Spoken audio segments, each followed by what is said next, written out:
compete with the local religions on equal terms. There was no point in Europeans imposing something alien from the outside.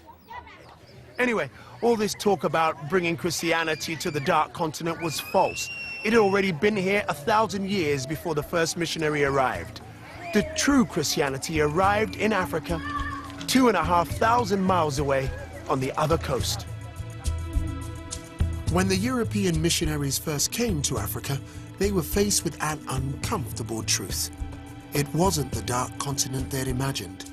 They weren't the first Christians to come here.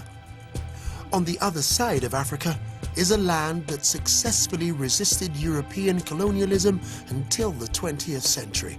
A country, Ethiopia, that came into being long before Spain or Portugal or Britain. It's even mentioned in the Bible itself.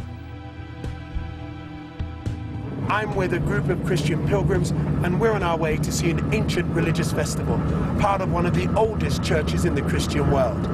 Founded over 1,600 years ago, when Britain and most of Europe languished in a pagan dark age. We're about to investigate the Ethiopian Orthodox Church.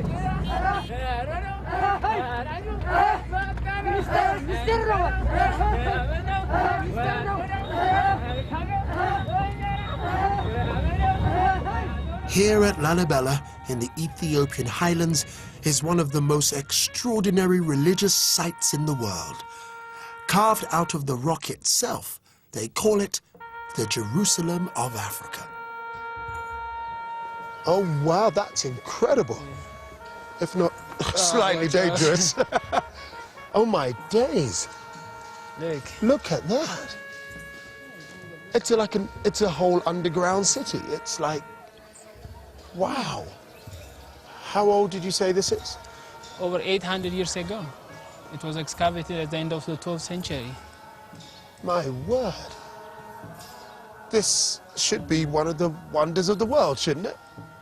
This isn't an uncivilized people that have to have their religion or someone else's religion thrust upon them. This is a structure to celebrate their own expression. This is their own expression of Christ.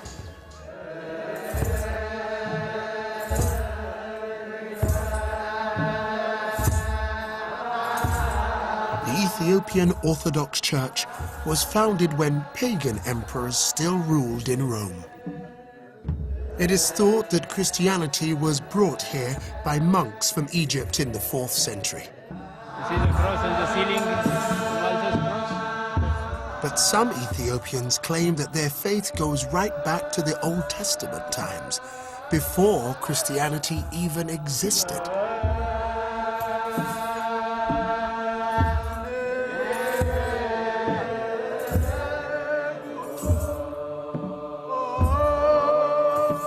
The Ethiopians even have their own ancient manuscript tradition, with perhaps the first ever African alphabet. Ethiopian Christianity is so old that even its Bible is different. When European scholars arrived here in the 17th century, they found books in this Bible that they had not even heard of, perfectly preserved. Yeah. How old is this book? 820 years. 820 years. So it was here when this church was built. Oh. It's written in a most wonderful and colorful script, as well as the illustrations. How long did it take to write this Bible? It takes about 8 years. Many aspects of the Ethiopian church are particular to this community. You won't find them in any other Orthodox community across the world. But though it may seem strange to Western eyes, it's a testament to the extreme age of this African church.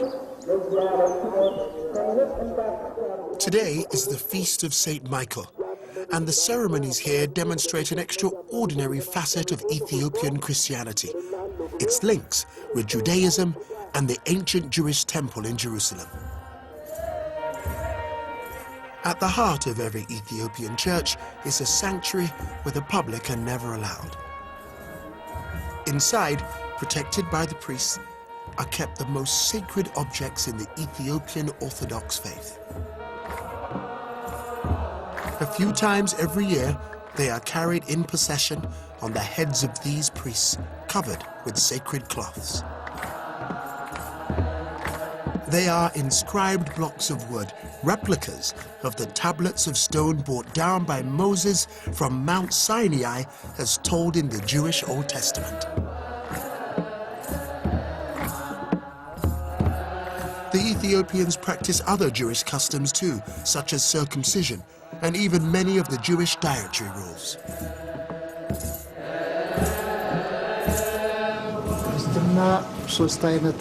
Our religion stands on three foundations. The first is the command of the Holy Spirit. The second is the law of the Old Testament. And the third is the new law of the New Testament. Lalibela is not only famous amongst modern Ethiopians, but among people around the world. It's the pride of our people, and as you have witnessed it, you'll be able to tell the story better than we can. It is a really holy day here. People have walked for miles, for months, just to get here so that they can see the tablets, even though they're covered, just to see the bishops, just to be blessed on this day, to kiss the walls of the churches. It really is a very significant and moving spiritual day.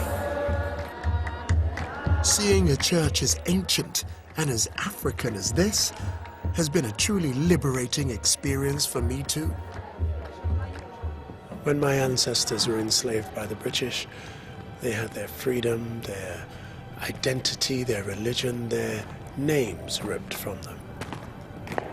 I was born with the surname Roberts, that of the last slave master to own someone in my family. When I discovered this, I decided to trace my ancestry back to Ghana and reclaimed an ancestral name, Kwame Kweyama.